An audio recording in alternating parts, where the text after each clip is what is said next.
លាញ់គ្នាច្រើនឆ្នាំហើយថ្លៃ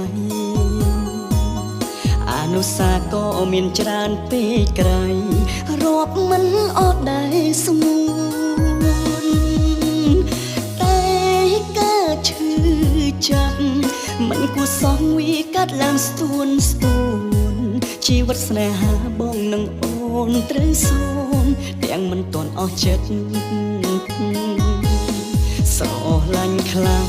ងក់ងោក៏ខ្លាំងឆ្លុះគ្នាក៏ច្រើនតែបេះដូងមិនដែលហ៊ានប្រហើនសុំបីគ្នាឡើយស្រី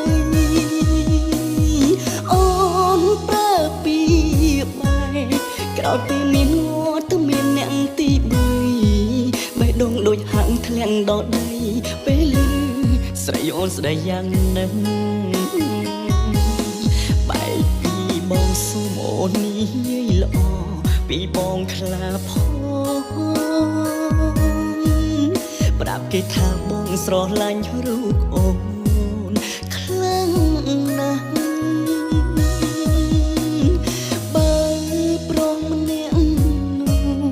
មិនស្មោះត្រង់ហ៊ានទុកអូនចោលប្តីផ្ដាំប្រាប់គេឲ្យច្បាស់ថាបងមិនលើកលែងឡើយបែកពីបងសូមអូននេះល្អពីបងខ្លាចទៅប្រាប់ឲ្យត្រង់ថាបងស្រឡាញ់ពីពើមិនសាវ៉ាបើសិនថ្ងៃណាមួយគេធ្វើឲ្យអូនរស់នៅរងទុក្ខសូមអូនកុំព្រួយជីវ៉ាសងសាចានៅចាំអូនត្រង់នេះយើងស្រឡាញ់គ្នាច្រើនឆ្នាំហើយថ្លៃ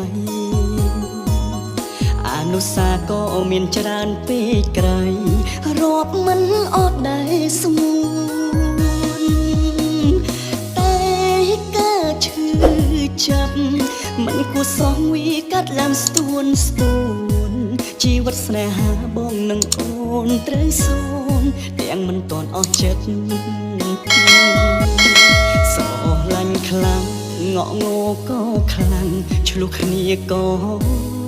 ច្រើនតែបេះដូងមិនដែលហ៊ានប្រហើនសុំបីគ្នាឡើយស្រីអូនប្រើពីបែ